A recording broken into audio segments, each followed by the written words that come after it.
En esta clase abordaremos la corrupción desde la perspectiva legal, esto es, examinaremos las conductas generalmente sancionadas como delitos en la mayoría de los países.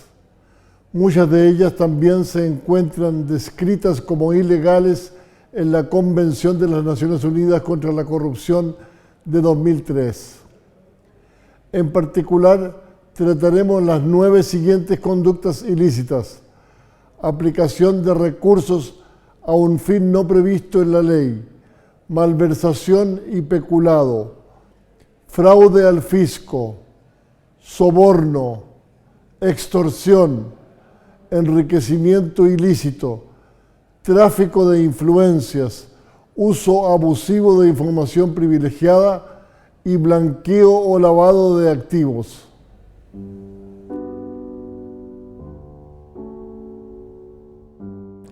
Hay delitos que consisten en un incumplimiento de deberes por parte de funcionarios públicos, pero que no son necesariamente actos de corrupción, pues no implican un indebido beneficio privado. Un ejemplo es el dar a los recursos públicos un destino público diferente a aquel predefinido por la ley. No importa si el funcionario ha tomado una decisión eficiente al desviar dichos recursos para otros fines. Lo que se castiga es la infracción al deber de toda administración pública. Solo realizar aquellas conductas expresamente permitidas por la ley. Penalizar esta conducta puede contradecir, en casos concretos, lo que aconsejan modernas teorías de la gestión pública, las cuales no objetan que haya un grado de discrecionalidad de los agentes públicos en el manejo del presupuesto nacional.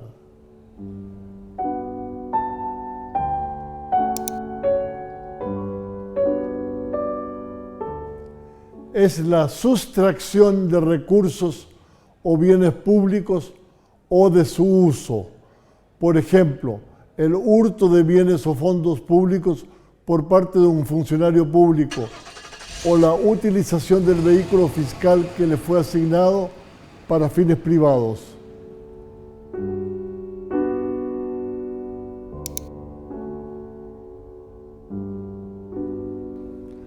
Se trata de una conducta engañosa o fraudulenta que provoca daño al tesoro público. Dicho daño puede ser de 2 tipos: una disminución efectiva del patrimonio fiscal o bien impedir que el patrimonio público se vea incrementado, lo cual se conoce legalmente como lucro cesante. El fraude al fisco se diferencia del delito de evasión tributaria en que el primero solo puede cometerlo un funcionario público. La evasión tributaria, en cambio, puede ser cometida por cualquiera persona, sea que ejerza funciones públicas o privadas.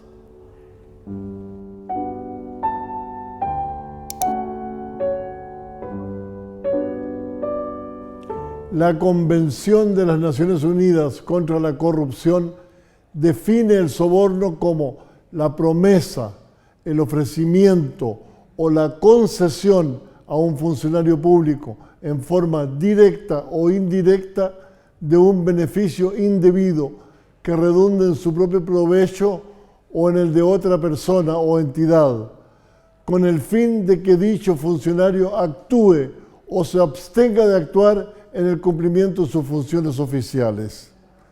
Dicho beneficio no tiene que consistir necesariamente en dinero, puede tratarse también de un servicio u otro beneficio.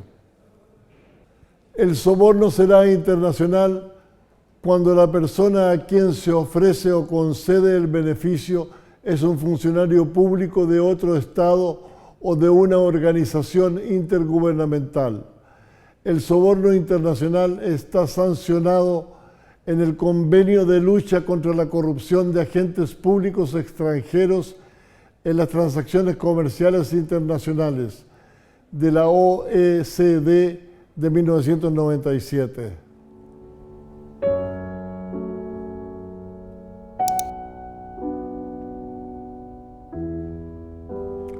La otra cara de la moneda del soborno es la extorsión.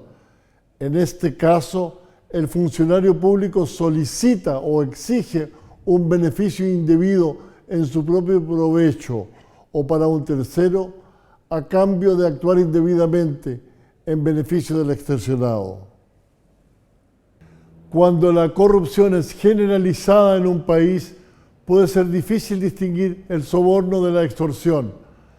Se podría decir que una situación de corrupción endémica actúa como una extorsión contextual, es decir, aunque en casos concretos una persona tome la iniciativa y ofrezca un soborno a un funcionario público, quizás ya sabe que esto es lo que se espera de ella.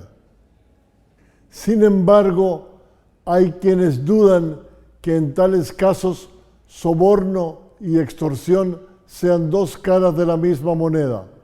Legalmente existiría una diferencia de naturaleza entre soborno y extorsión, mientras el soborno es una actividad cooperativa en que deben concurrir a lo menos dos voluntades.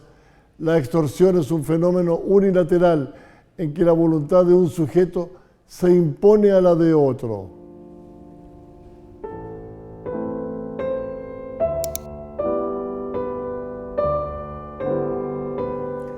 El artículo 20 de la Convención de las Naciones Unidas contra la Corrupción define el enriquecimiento ilícito como el incremento significativo del patrimonio de un funcionario público respecto de sus ingresos legítimos, que no pueda ser razonablemente justificado por él.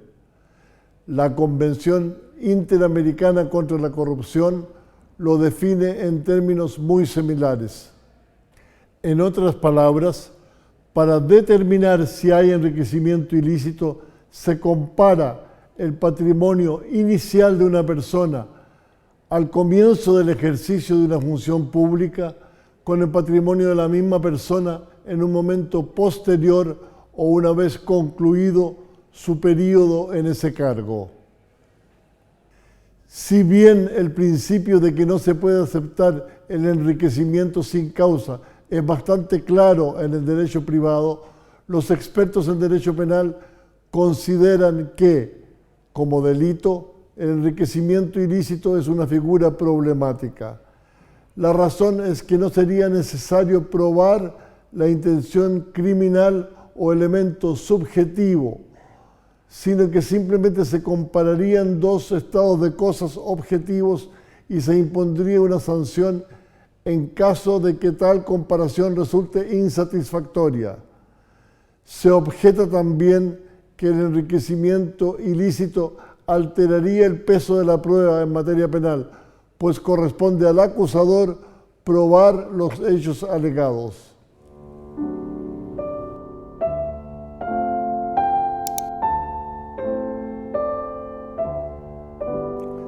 La Convención de las Naciones Unidas contra la Corrupción señala que el tráfico de influencias consiste en la promesa, ofrecimiento, concesión, solicitud o aceptación de un beneficio indebido a un funcionario público u otra persona para que ésta abuse de su influencia real o supuesta para obtener de una administración o autoridad del Estado un beneficio indebido que redunde en provecho del instigador original del acto o de cualquier otra persona.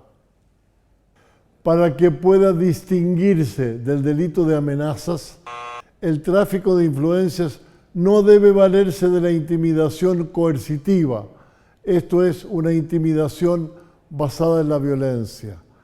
De igual modo, no debe consistir en un traspaso monetario, pues en tal caso podría tratarse de una extorsión. Un ejemplo característico de tráfico de influencias es el de un agente público que le solicita o insinúa a un subalterno hacer algo indebido, contando con que éste accederá por temor reverencial o por miedo a represalias laborales.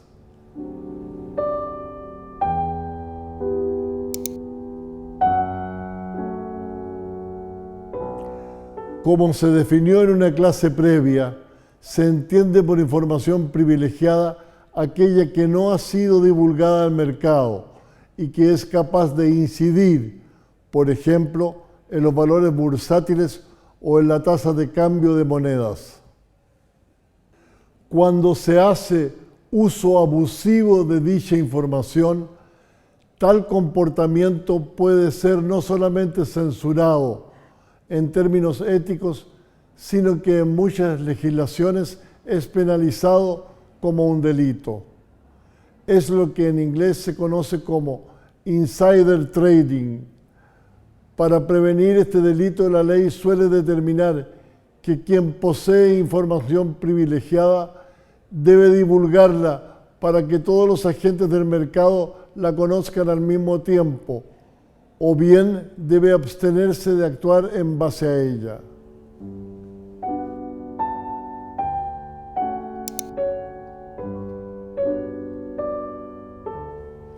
La Convención de las Naciones Unidas contra la Corrupción también sanciona el intento por blanquear o lavar el producto de un delito. El blanqueo consiste en la conversión o la transferencia de bienes a sabiendas de que esos bienes son producto del delito. El propósito es ocultar o disimular el origen ilícito de los bienes. Por favor, continúen visitando nuestro sitio web mooc.chile.com y los invitamos a seguir viendo las clases de este curso.